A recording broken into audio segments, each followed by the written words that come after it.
New day new topic. Hello everybody, मैं हूं Shakti and welcome back to my channel. और जो भी मेरी वीडियो फर्स्ट टाइम देख रहा है, आप ये पूरी वीडियो देखिए। अगर आपको पसंद आती है please subscribe to my channel and press the bell icon, ताकि जब भी मैं न्यू वीडियो अपलोड करूं आपको सबसे पहले अपडेट मिले। So let's start with today's topic which is code of discipline. अब ये क्या है? This code lays down certain criteria for recognition of union by management on voluntary basis. तो ये कोड रिकग्निशन ऑफ यूनियंस के जो भी क्राइटेरियाज हैं कि कैसे आपको रिकग्नाइज करना है किसी ट्रेड यूनियन को, उससे रिलेटेड जो मैटर्स हैं उस पे डील करता है। और ये एग्जाम पॉइंट ऑफ व्यू से बहुत इंपॉर्टेंट है। व्हाई? बिकॉज इससे क्वेश्चन आता है, ये पूछा जाता है कि रिकग्निशन ऑफ ट्रेड यूनियन किसके अंडर दिया गया है, मतलब उससे रिलेटेड जो भी मैटर्स हैं वो किसके अंदर आते हैं। तो आपके पास ऑप्शन दे दिए जाएंगे। Then first option would be trade union act, then code of discipline, industrial dispute act. तो ऐसे करके आपको ऑप्शन दे दिए जाएंगे। बट बच्चे अक्सर इसमें थोड़ा सा कंफ्यूज हो जाते हैं और आंसर ट्रेड यूनियन मार्क करके आते हैं, क्योंकि ट्रेड यूनियन जैसे कि नाम बता रहा है it's all about trade union, तो उसमें रिकग्निशन भी आना चाहिए। बट नहीं, ट्रेड यूनियन एक्ट में रजिस्ट्रेशन के बारे में दिया गया है, उससे रिलेटेड प्रोविजंस दिए गए हैं, लेकिन रिकग्निशन से रिलेटेड कोई प्रोविजन नहीं दिया गया है। अगर यूनियंस को रिकग्नाइज करना है तो किस बेसिस पे रिकग्निशन होना चाहिए, उससे रिलेटेड जितना भी क्राइटेरिया है वो कहाँ मिलता है? कोड ऑफ डिसिप्लिन में मिलता है। आई होप आपको ये चीज समझ में आई होगी। Chief features of code of discipline. अब कोड ऑफ डिसिप्लिन के फीचर्स क्या है, अब इसको देखते हैं। It is a non statutory instrument. अब नॉन स्टैट्यूटरी इसलिए है क्योंकि ये बाय लॉ ये अडॉप्ट नहीं किया गया है, लॉ के थ्रू, पार्लियामेंट के थ्रू, मतलब पूरा एक इनैक्टमेंट नहीं लाया गया है। ये एक 16 सेशन हुआ था नैनीताल में, इंडियन लेबर कॉन्फ्रेंस का सेशन हुआ था, वहाँ ये वॉलंटरी बेसिस पे अडॉप्ट किया गया था। तो कोई लॉ नहीं है, कोई एक्ट नहीं है, इसलिए इसको नॉन स्टैट्यूटरी बोला गया है। It requires management to recognize the trade union in accordance with the criteria provided in the annexure of Code of Discipline. Code of Discipline में एक annexure दिया गया है, उसमें certain criteria mentioned है। वो criteria क्या है वो अभी हम coming slides में पढ़ेंगे। तो उन criterias को ध्यान में रख के ही कोई भी मैनेजमेंट उनकी इंडस्ट्री में जो भी ट्रेड यूनियंस एक्टिव हैं उनको recognize करेगी। It was adopted at 16th session of Indian Labour Conference held at Nainital in the year 1958। तो ये भी क्वेश्चन पूछा जा सकता है कि कब अडॉप्ट किया गया, कौन से सेशन में अडॉप्ट किया गया। तो कब अडॉप्ट हुआ, मतलब इनैक्ट उसके प्रोविजंस एक्टिव कब से हुए हैं? जून 1 1958 से एक्टिव हुए हैं। इंडियन लेबर कॉन्फ्रेंस की सेशन जो हुआ था, एक कॉन्फ्रेंस हुई थी 16th कॉन्फ्रेंस, वो नैनीताल में हुई थी और वहाँ ये कोड ऑफ डिसिप्लिन को अडॉप्ट किया गया। It was adopted by 4 central national labour organisation. तो उस समय की जो बड़ी लेबर ऑर्गेनाइजेशंस थी, इंटक, आईटक, इंटर क्या है, Indian national trade union conference, then all India trade union conference, then Hindu Mazdoor Sangh, then united trade union conference, इन सब ने वॉलंटरी खुद से ये पूरा जो कोड ऑफ डिसिप्लिन है इसको अडॉप्ट करा था on behalf of workers and employers federation of India. I hope आपको इतना समझ में आया होगा। The code defines in the first section the duties and responsibilities of employer। अब इसको हम ये पढ़ेंगे कि क्या क्या चीजें कैसे कैसे दी गई हैं। I'm sorry। The code defines, first section में कोड क्या डिफाइन करता है? Duties and responsibilities of employers, workers and even of the government. तो गवर्नमेंट की ड्यूटीज है वहां पर मेंशन्ड, एम्प्लॉयर्स की क्या ड्यूटीज है वो वहां पर मेंशन्ड है, एंड वर्कर्स की क्या ड्यूटीज है वो मेंशन्ड है। In the second section are listed the common obligations of management and workers। Workers और मैनेजमेंट के अपने क्या कर्तव्य हैं, क्या ऑब्लिगेशंस हैं, वो उस किस में दिए गए हैं? कोड ऑफ डिसिप्लिन में दिए गए हैं। और third section deals with the obligations of management alone, third section में केवल मैनेजमेंट के ऑब्लिगेशंस दिए गए, उनकी ड्यूटीज दी गई हैं कि क्या उनको करना चाहिए in order to maintain a cordial industrial relations, and fourth में those of unions only. There are two annexures, annexure A and annexure B. अब annexure A में क्या है? Annexure A में we will find criteria for recognition of union, and annexure B deals with the rights of recognized union. annexure A में recognition कैसे होना है ये लिखा है, annexure B में recognition होने के बाद जो trade union है, recognized trade unions, उनके rights क्या क्या होंगे वो mentioned है। The code aims at preventing disputes by providing for voluntary and mutual settlement of dispute.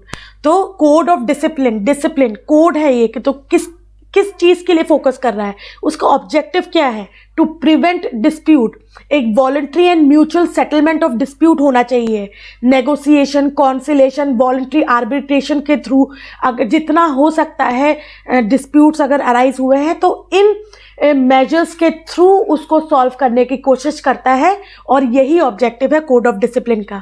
Code of discipline ये उसमें ये चीज़ें जो मेंशन्ड है उनका जो ऑब्जेक्टिव है वो यही है कि जितना हो सकता है एडजुडिकेशन यानी कि कोर्ट वगैरह तक बात ना पहुंचे, नेगोशिएशन कॉन्सिलेशन के थ्रू एक शांति प्रिय ढंग से जो डिस्प्यूट है वो रिजॉल्व हो जाए। आई होप आपको इतना समझ में आया होगा। The court compels the party not to indulge in strikes and lockdown without notice. तो कोड ये भी कहता है कि जो पार्टीज हैं चाहे वो एम्प्लॉयर साइड से हो चाहे वो वर्कर्स हो, तो बिना नोटिस के वो स्ट्राइक्स नहीं करेंगे, लॉकडाउन नहीं करेंगे, और स्ट्राइक्स और लॉकडाउन से पहले वो जितना हो सकता है डिस्प्यूट को वॉलंटरी और म्यूचुअल बेसिस पे समझने और रिजॉल्व करने की कोशिश करेंगे। मतलब strikes and lockdown last resort होना चाहिए in order to solve the dispute. लेकिन अगर स्ट्राइक और लॉकडाउन लास्ट रिजॉर्ट बचता भी है तो भी उसको कंडक्ट करने से पहले उनको नोटिस देना जरूरी बनेगा। बिना नोटिस के वो स्ट्राइक्स एंड लॉकडाउन नहीं कर सकते। Any action that stands in the way of cordial relations and is against the spirit of code, मतलब spirit of code क्या है कि ये cordial industrial relations maintain हो, मतलब कोई rivalry ना हो, मैनेजमेंट और वर्कर्स अपनी अपनी राइट्स और ड्यूटीज का अच्छे से पालन करें। तो अगर इन सब के अगेंस्ट कोई एक्शन हो रहा है तो उस चीज उस एक्शन के अगेंस्ट क्या है, ये कोड ऑफ डिसिप्लिन है। वो चाहता है कि जो इंडस्ट्री है, जो ऑर्गेनाइजेशन है, वो एक एमिकेबल एनवायरनमेंट में काम करे, एक कोर्डियल एनवायरनमेंट में काम करे। The code of discipline stipulates, अब वो क्या कहता है code of discipline? In order to maintain discipline in the industry both in public as well as private sector. तो अगर पब्लिक और प्राइवेट सेक्टर की बात करें और वहां पर डिसिप्लिन अगर हमको मेंटेन करना है तो हमको क्या करना चाहिए? There has to be just recognition by employer and worker of the rights and responsibilities of either party। just recognition का मतलब है एक सही तरीके का रिकग्निशन होना चाहिए। एम्प्लॉयर वर्कर्स के राइट्स एंड रिस्पॉन्सिबिलिटीज को समझे, उनको रिकग्नाइज करे, और in the same manner workers employers के राइट्स को समझे, उनकी बातों को समझे, उनकी रिस्पॉन्सिबिलिटीज को समझे। जो भी एक्शंस हो वो बाय लॉ हो, अग्रीमेंट्स के अंदर हो, किसी चीज़ के अगेंस्ट जाके कोई काम ना हो। A proper willing and discharge of duties of either parties. Code ये भी कहता है कि अगर हमको डिसिप्लिन मेंटेन करना, तो ऑब्वियसली देखो ये बहुत कॉमन सेंस वाली बात है।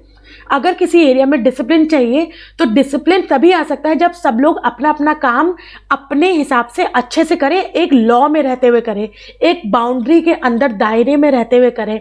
दूसरे वाला जो दूसरी पार्टी है उसकी बातों को समझा जाए, उनकी जो ड्यूटीज़ हैं, उनके जो राइट्स हैं, उनकी जो रिस्पॉन्सिबिलिटीज़ हैं, उनको भी उतनी ही इंपॉर्टेंस दी जाए जितनी हम अपने राइट्स, अपनी ड्यूटीज़, अपनी रिस्पॉन्सिबिलिटीज़ को दे रहे हैं। तो अगर ये सब होगा तो वहाँ पर डिसिप्लिन अपने आप ही बाय डिफ़ॉल्ट ही मेंटेन होगा। Criteria for recognition of trade union, और ये पूरा पोर्शन इसलिए इंपॉर्टेंट है क्योंकि इससे क्वेश्चंस पुटअप होते हैं। मतलब कोड ऑफ डिसिप्लिन से अगर देखा जाए तो सबसे ज़्यादा क्वेश्चंस इसी से पुटअप होते हैं। First, where there is more than one union, जहां पर एक से ज़्यादा यूनियन एक्टिव है, the union claiming recognition should have been functioning for at least 1 year. तो अगर किसी इंडस्ट्री में एक से ज़्यादा यूनियंस हैं तो वहाँ पर किसको रिकग्निशन मिलेगा?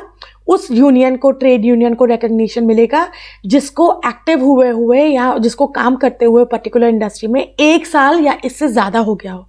तो अगर 2 यूनियंस है, अगर एक से ज़्यादा यूनियंस है तो ये देखा जाएगा कौन सी यूनियन कितनी पुरानी है, और पुराने में कितना टाइम पीरियड देखा जाएगा, 1 ईयर या उससे ज़्यादा।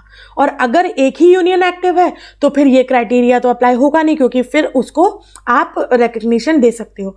लेकिन रिकग्निशन से पहले ये भी बहुत इंपॉर्टेंट है कि ट्रेड यूनियन रजिस्टर्ड हो। अगर कोई ट्रेड यूनियन रजिस्टर्ड ही नहीं है तो वो चाहे 1 साल पुरानी हो, 2 साल पुरानी हो, 3 साल पुरानी हो, उसको रिकग्निशन नहीं मिलेगा। रिकग्निशन केवल रजिस्टर्ड ट्रेड यूनियन को ही मिल सकता है। तो ये भी बहुत इंपॉर्टेंट चीज़ है।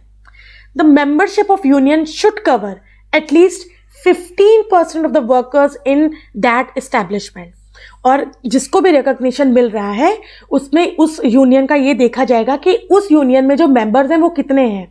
तो रिकग्निशन के लिए it is also very important कि अगर सपोज एक यूनियन है उसमें जो मेंबर्स हैं वो 15% से कम है, मतलब जिस इंडस्ट्री में वो काम कर रही है, जिस इंडस्ट्री में वो यूनियन एक्टिव है, उस इंडस्ट्री के एटलीस्ट 15%, मिनिमम 15% से ज़्यादा भी हो सकते हैं लेकिन उससे कम नहीं होने चाहिए, 15% मेंबर वर्कर्स उस पर्टिकुलर यूनियन के अगर मेंबर्स होंगे तभी वो रिकॉग्नाइज हो सकती है, वरना वो नहीं हो सकती। Membership would be counted only of those who have paid subscription for at least 3 months during the period of 6 months immediately preceding the reckoning। और मेंबर्स भी किनको बोला जाएगा? जब भी वो रिकग्निशन वाला क्राइटेरिया देखा जा रहा है उस समय ये देखा जाएगा कि कितने मेंबर्स हैं। पहली चीज़ क्या देखी जाएगी कि इंडस्ट्री के कितने लोग उस पर्टिकुलर यूनियन के मेंबर्स हैं, और अगर 15% से ज़्यादा होंगे तो ये यूनियन रिकग्निशन के लिए एलिजिबल है। और 15%, और वो मेंबर्स कितने कौन से होने चाहिए? 15% में भी वो मेंबर्स वही काउंट होंगे जिन्होंने लास्ट 3 मंथ्स का, पूरे 6 महीने में लास्ट 3 मंथ्स का सब्सक्रिप्शन पे किया है। सपोज ये इंडस्ट्री है, इस इंडस्ट्री के 15% लोग इस ट्रेड यूनियन के मेंबर्स हैं, लेकिन जो 15% लोग इस ट्रेड यूनियन के मेंबर्स हैं उनमें से कुछ लोगों ने, उनमें से कुछ वर्कर्स ने सब्सक्रिप्शन पे नहीं करा है, तो फिर ये 15% का बिल्कुल काउंट नहीं होगा। क्यों? क्योंकि वो जो मेंबर्स हैं उनमें से कुछ लोग ऐसे हैं जो मेंबरशिप का सब्सक्रिप्शन नहीं पे करें हैं। तो 15% वाला क्राइटेरिया तो देखना पड़ेगा, लेकिन इन 15% जितने भी हुए हैं, 10-15 जितने भी ये 15% बनते हैं, उन सारे के सारे मेंबर्स को एटलीस्ट लास्ट 6 मंथ्स में कम से कम 3 महीने का सब्सक्रिप्शन दिया होना चाहिए, तब जाके वो मेंबर्स कहलाएंगे in order to recognise a particular trade union. I hope आपको ये चीज़ समझ में आई होगी। देखो मैं एक बार और बताती हूँ।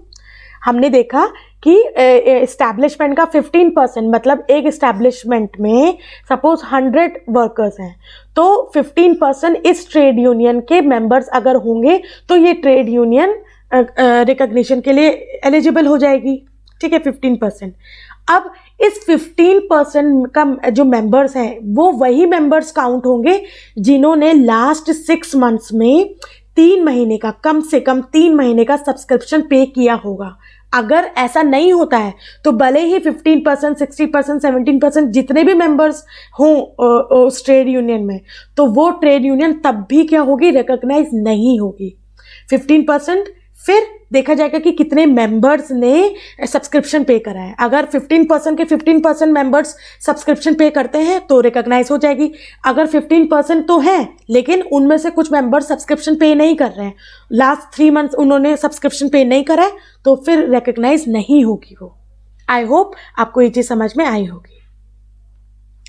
A union may claim to be recognized as a representative union for an industry in local area if it has a membership of at least 25% of the members. अब यहाँ पर क्या है, 15% का जो क्राइटेरिया है ये पर्टिकुलर इस्टेब्लिशमेंट के लिए है, लेकिन अगर किसी लोकल एरिया को देखा जा रहा है, और ये लोकल एरिया क्या होता है ये कौन डिसाइड करेगा, ये गवर्नमेंट के ऊपर है कि वो प्रॉपरली डिफाइन करेगी कि किसको वो लोकल एरिया बोलेगी। तो लोकल एरिया की अगर बात करें तो 25% का मेंबरशिप देखा जाएगा। नॉर्मल इस्टेब्लिशमेंट की बात कर रहे हैं तो हम 15% का क्राइटेरिया देखेंगे मेंबर्स का, लेकिन अगर हम लोकल एरिया में बात कर रहे हैं कि इंडस्ट्री लोकल एरिया में है और वहाँ पर ट्रेड यूनियन का रिकॉग्निशन होना है, तो उस केस में 25% की मेंबरशिप होनी बहुत ज़रूरी है। और ये चीज़ प्लीज़ आप अच्छे से नोट डाउन कर लीजिएगा। वाई? क्योंकि इससे क्वेश्चंस पुट अप होते हैं। कभी कभी ये लिखा होगा लोकल एरिया वाला पूरा सेंटेंस दिया होगा और आप कंफ्यूज हो जाओगे और आप 15% करके आ जाओगे। नहीं, आपको ये भी देखना है कि मेंबर्स कौन सी चीज़ के लिए बोला जा रहा है। Membership of union should cover at least 15% workers in establishment, और यहां पर क्या है, representative union of industry in local area. तो लोकल एरिया में 25% का होना चाहिए, और अगर इस्टेब्लिशमेंट की बात हो रही है तो मिनिमम 15%। आई होप आपको ये चीज समझ में आई होगी।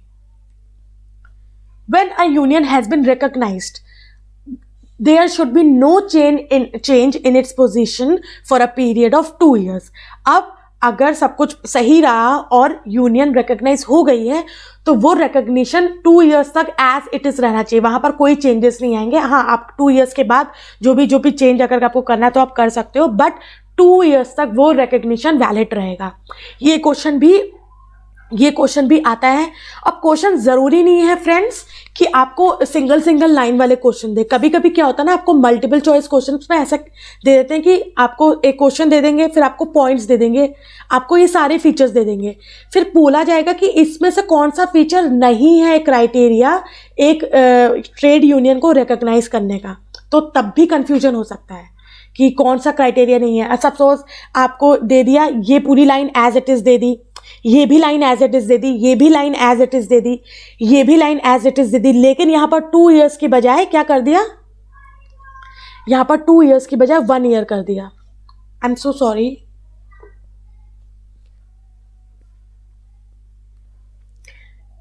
यहाँ पर 2 इयर्स की बजाय 1 ईयर कर दिया।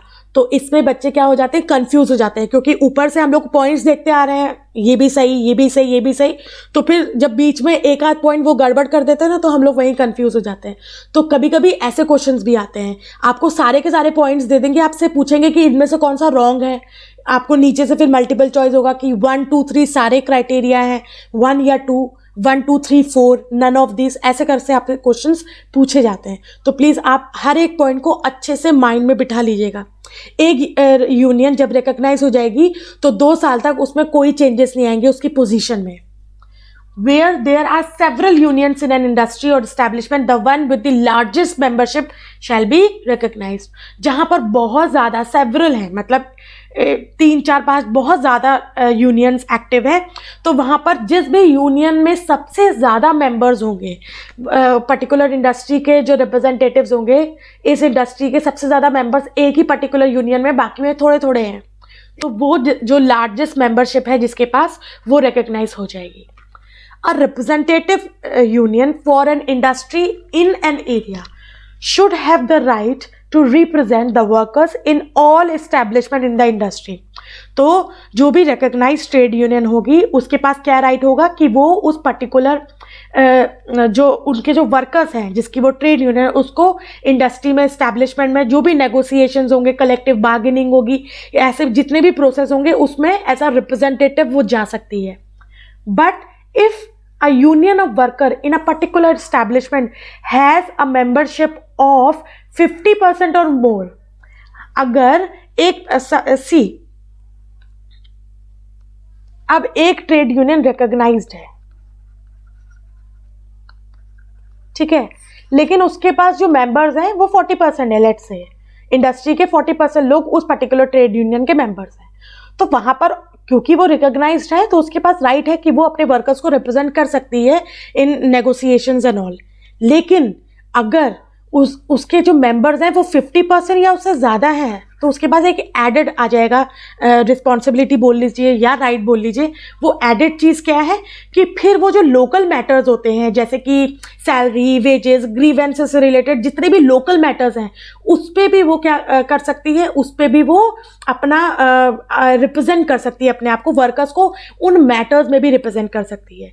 बट ये जो लोकल इंटरेस्ट वाले मैटर्स हैं जिनमें ट्रेड यूनियन रिप्रेजेंट कर सकती है अपने वर्कर्स को, वो कब आएगा, जब उस पर्टिकुलर रिकॉग्नाइज्ड ट्रेड यूनियन में जो मेंबर्स होंगे वो इंडस्ट्री का 50% या उससे ज़्यादा है। अगर कम है तो वो जनरल जो नेगोशिएशंस होते हैं, कलेक्टिव बार्गेनिंग होती है, उस पर अपने वर्कर्स को रिप्रेजेंट कर सकती है। लेकिन अगर 50% या उससे ज़्यादा लोग उस पर्टिकुलर यूनियन के मेंबर्स बन गए हैं, मेंबरशिप 50% या उससे ज़्यादा है, फिर वो लोकल इंटरेस्ट जो होते हैं मैटर्स जैसे कि सैलरी हो गई, वेजेस हो गए, छोटे मोटे जितने भी मैटर्स होंगे उस पर्टिकुलर इंडस्ट्री से रिलेटेड, वो सारे के सारे मैटर्स में रिप्रेजेंट कर सकती है, उस पर अपनी बात रख सकती है, वर्कर्स को रिप्रेजेंट कर सकती है उस पर्टिकुलर इंडस्ट्री में उन मैटर्स को सॉल्व करने के लिए। आई होप आपको ये चीज समझ में आई होगी। So, 7th point.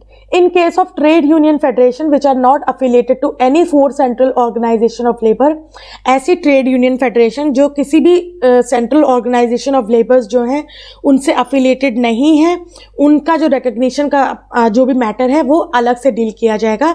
And केवल उन्हीं यूनियंस को रिकग्निशन मिलेगा जो कोड ऑफ डिसिप्लिन का जो अंडरलाइन मोटिव है, अंडरलाइन ऑब्जेक्टिव है, बेसिक ऑब्जेक्टिव है, जो भी कोड्स दिए हैं उससे अबाइड बाय करेगी, उन्हीं यूनियंस को रिकग्निशन मिलेगा, अदरवाइज नहीं मिलेगा। And one more thing, registered होना पड़ेगा। मतलब एक रजिस्टर्ड ट्रेड यूनियन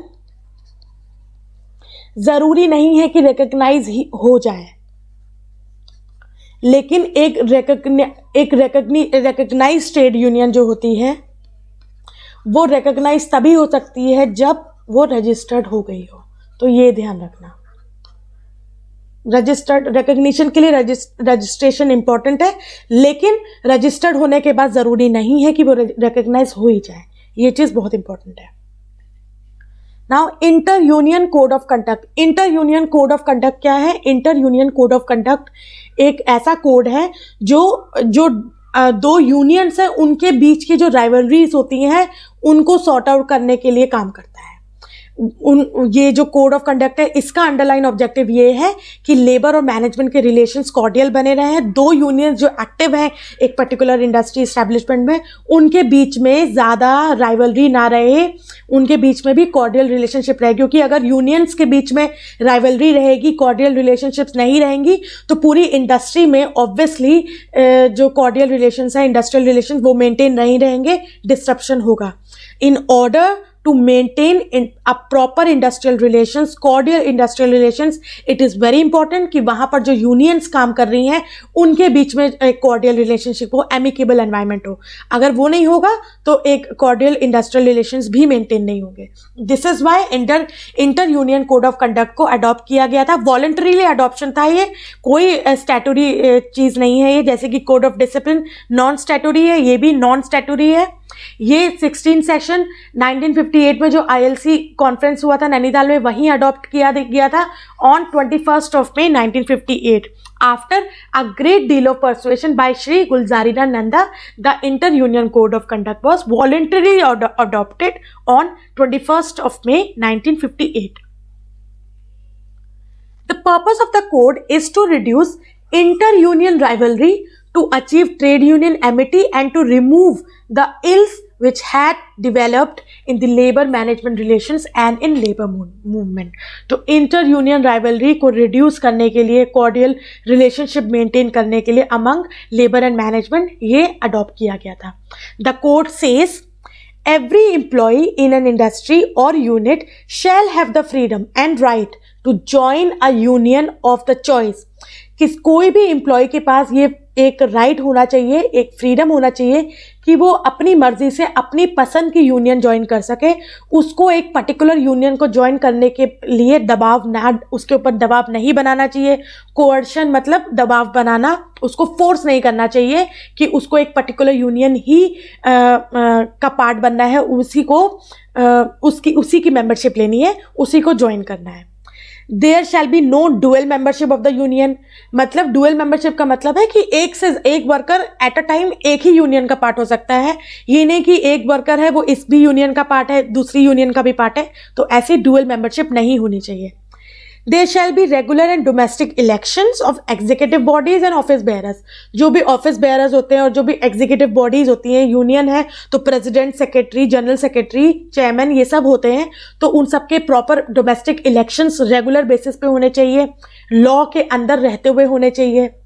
अगर वर्कर्स बैकवर्ड हैं, इग्नोरेंट हैं, उनको ज़्यादा समझ नहीं है यूनियंस के बारे में, उनकी वर्किंग के बारे में, तो उनकी इस इग्नोरेंस और बैकवर्डनेस का गलत फ़ायदा नहीं उठाना चाहिए और उनको एक्सप्लॉइट नहीं करना चाहिए ऑर्गेनाइजेशन को। कास्टिज्म, कम्युनलिज्म को ट्रेड यूनियन में बिल्कुल भी कोई भी प्लेस नहीं दी गई है।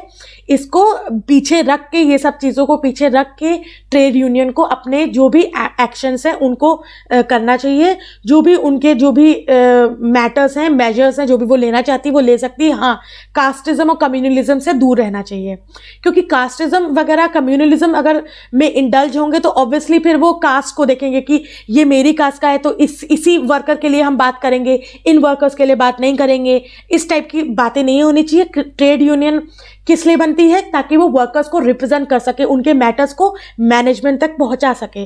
तो फिर अनबायस वे में, इम्पार्शियल होके वो ऐसी चीज करनी चाहिए, और यही ये code of conduct, inter union code of conduct बोलता है। There has to be no violence, coercion, intimidation in inter union dealings. Inter union dealings का मतलब है दो यूनियंस के बीच में जो भी डीलिंग्स होती है वो उसमें वायलेंस नहीं होनी चाहिए, कोई दबाव नहीं होना चाहिए, कोई धमकाना एंड ऑल, ये सब चीज़ें नहीं होनी चाहिए। All central organisation shall assist in the formation and continuance of company unions. I hope आपको ये चीज़ समझ में आई होगी। And this was it. I hope आपको ये छोटा सा video on code of discipline अच्छा लगा होगा। अगर आप न्यू है मेरे चैनल पे, आप फर्स्ट टाइम ये वीडियो देख रहे हैं और आपको वीडियो पसंद आया है, please subscribe my channel and share my channel with your friends. And also मैं नेक्स्ट वीडियो ट्रेड यूनियन और उसके जो भी टाइप्स हैं, ऑब्जेक्टिव्स हैं, उनसे रिलेटेड लाऊंगी, तो please stay connected. And yes, next video मैं जल्दी लेके आऊँगी। Till then keep learning and bye bye.